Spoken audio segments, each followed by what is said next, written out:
here's something that you can try at home. I've arranged a couple of dots on the table. I've angled the butt of my cue across this diamond in such a way that I have an angle in, angle out, relatively dead bank shot across the side. So then I've placed a couple of dots here, you know, diamond and a half apart.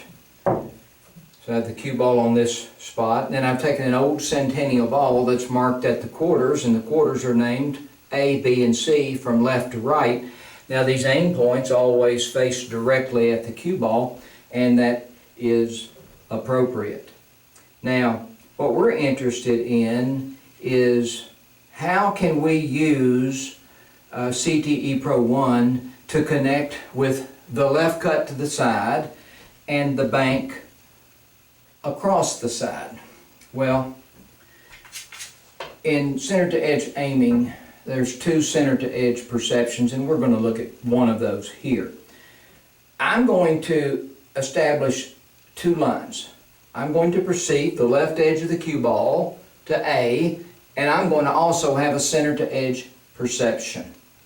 Now,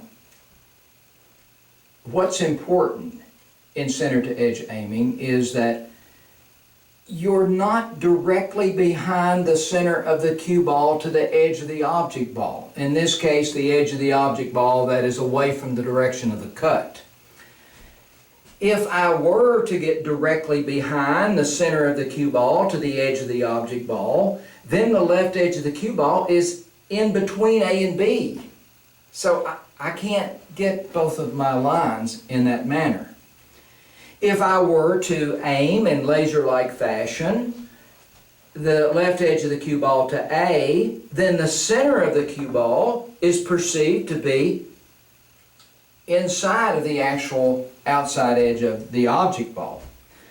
So I'm going to stand in such a way that I can perceive both lines without being directly behind either one of those lines.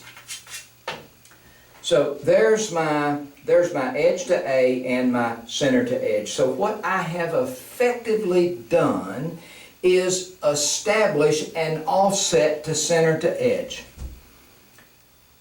So this is one of the offsets. So you're not directly behind the center to edge line. There is an offset. It's the edge to A, in this case, perception, that establishes the correct offset. Now, how can we connect with this pocket? It's a left rotation. I'm not going to go into manual pivoting here, but a half tip left to right manual pivot makes that ball on the side.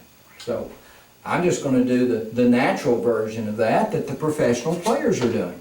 So I'm lined up, edge to A, center to edge.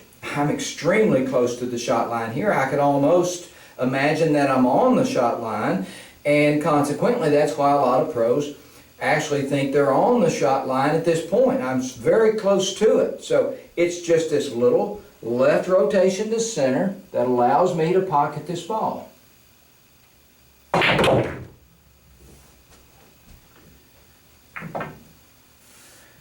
Now that lineup is repeatable. I can be in the chair. I can be in the chair for a game or two, and if I come out of the chair and I've got this shot, then I can see that edge to A, center to edge. There's not a lot of stress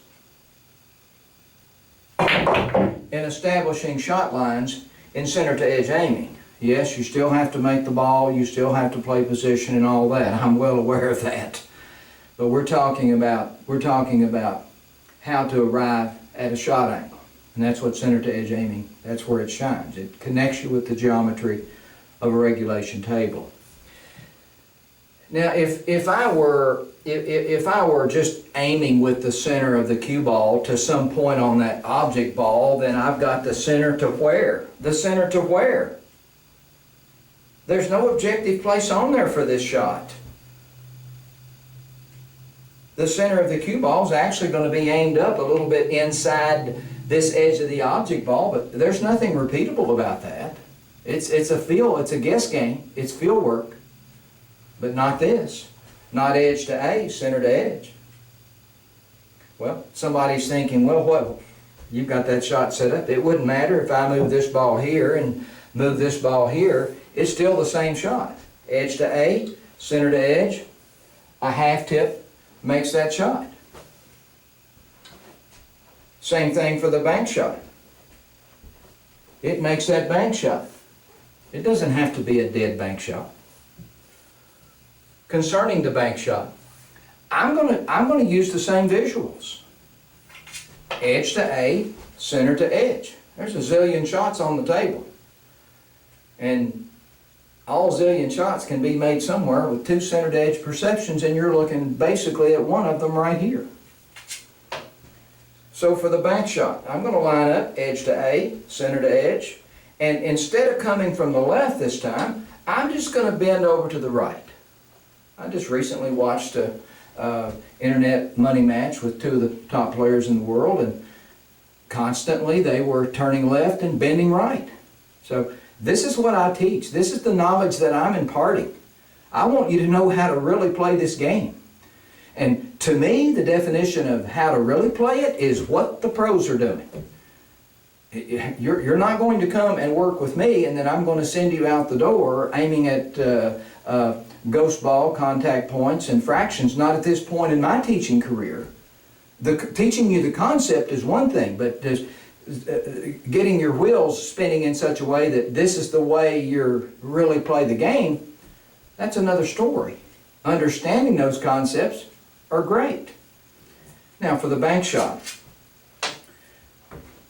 Edge to A, center to edge. So you're going to just, I can literally all but see the shot line at this point. But as you look at me drop, my eyes are going to move to the right. So there I move right into the shot line. There's the shot line.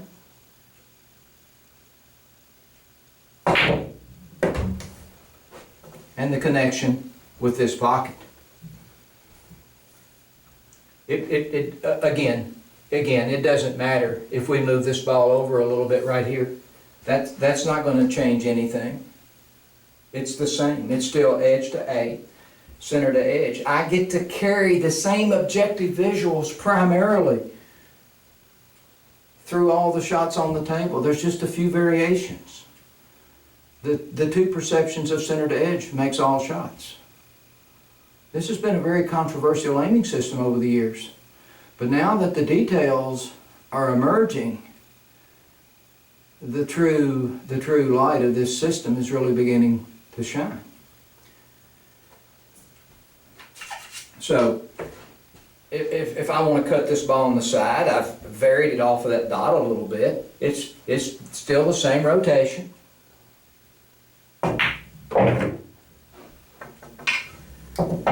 If I want to make the bank cross side,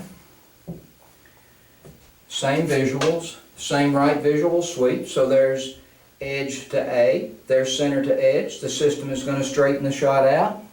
So I'm on the proper shot angle here.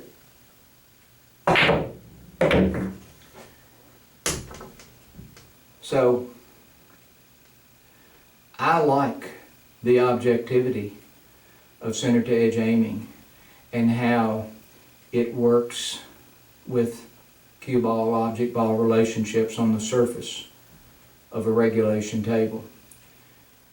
The system connects me with the proper angles. Yeah, there's still a lot of work left to be done. I still have to stroke the ball. I still have to make decisions. I still have to control the white ball. And ultimately, that's where the game is at, is in controlling the white ball.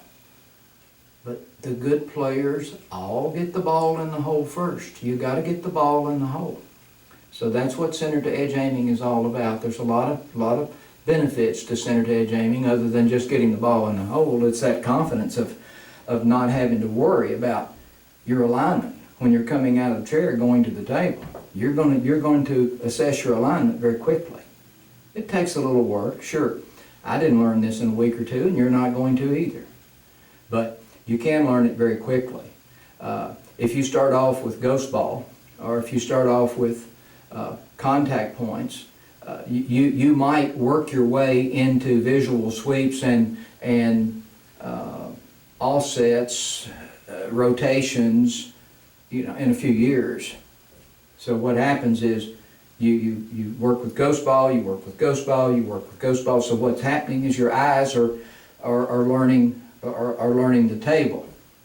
So essentially you progress into where on your best days, and when you're really playing your best pool, you're offsetting and you're sweeping into the shots as if you're leaving ghost ball behind. And then perhaps you lay off a day or two or a week or two, or you have a bad day, and what do? You go back to what's logical. You go back to ghost ball. Well, how long does it take you to get back into dead stroke to where you're letting your eyes and your body take over? Because that's what happens in center to edge aiming, is you're using the two intelligences that actually play this game, your visual and your physical intelligence. Thank you.